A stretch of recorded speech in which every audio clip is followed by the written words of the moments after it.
Hello बच्चों, चलिए प्रश्न को पढ़ते हैं। बेंजीन के इलेक्ट्रॉन स्नेही प्रतिस्थापन में उत्प्रेरक की भूमिका बताइए। तो आइए सबसे पहले प्रश्न की मुख्य अवधारणा पे बात करते हैं।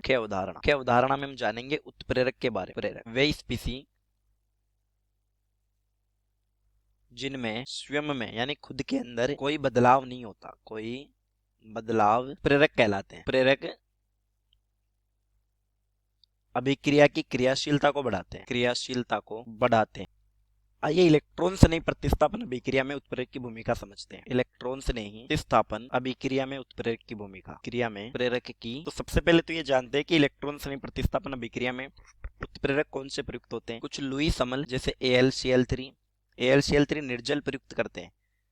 AlBr3, FeCl3, ZnCl2 उत्प्रेरक की तरह प्रयुक्त होते हैं। कुछ लुईस अम्ल उत्प्रेरक की तरह प्रयुक्त। लुईस अम्ल वो स्पीसी होती हैं जो इलेक्ट्रॉन की कमी के कारण इलेक्ट्रॉन ग्रहण करते। तो इलेक्ट्रॉन स्नेही प्रतिस्थापन अभिक्रियाओं में क्या है, इलेक्ट्रॉन स्नेही की आवश्यकता होती है और उस इलेक्ट्रॉन स्नेही के निर्माण में उत्प्रेरक अपनी महत्वपूर्ण भूमिका निभाते हैं। लिखते हैं, इलेक्ट्रॉन स्नेही का निर्माण उत्प्रेरक की उपस्थिति में ही होता है। उत्प्रेरक की उपस्थिति में होता है, यानी बिना उत्प्रेरक अभिक्रिया में इलेक्ट्रॉन स्नेही का निर्माण नहीं होगा। चलिए एक उदाहरण से समझते हैं। ये हमारे पास बेंजीन है, इसकी अभिक्रिया करवाते हैं CH3Cl से। उत्प्रेरक के रूप में हम काम में लेंगे निर्जल AlCl3। तो देखिए उत्प्रेरक क्या करेंगे, उत्प्रेरक के निर्माण के लिए ये वाला बंध टूटेगा और बंध के दोनों इलेक्ट्रॉनों को लेकर क्लोरीन Cl- के रूप में AlCl3 के साथ जुड़ जाएगा और हमें यहाँ पर हमारा इलेक्ट्रॉन स्नेही मिल जाएगा CH3+। इस पर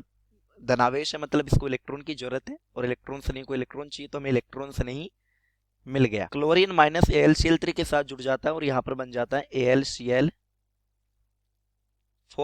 तो अब होगा क्या, ये फिर से हम बेंजीन बनाते हैं। बेंजीन का कोई भी एक पाई बंध टूट जाता है और ये इलेक्ट्रॉन जो होते हैं वो CH3+ के साथ बंध बना लेते हैं और इसके जुड़ने से हमें यहाँ पर मिलता है, देखिए अभिक्रिया तो ऊपर ही लिखी है, मैं समझा रहा हूँ इसको। तो हमें यहाँ पर मिलेगा, यहाँ जुड़ गया CH3, तो इस कार्बन पर रह जाएगा धनावेश मुक्त संयोजकता के कारण। अब होगा क्या, एरोमेटिकता वापस हासिल करने के लिए इस कार्बन पर जो हाइड्रोजन होगा वो H+ के रूप में बाहर निकलेगा और बंध के दोनों इलेक्ट्रॉन बेंजीन वाले को दे देगा और हमें टोलुइन प्राप्त हो जाएगा। तो हमें यहाँ मिल गया टोलुइन। अब देखिए हमने कहा था कि अभिक्रिया के अंत तक उत्प्रेरक जो के त्यों वापस प्राप्त हो जाते हैं।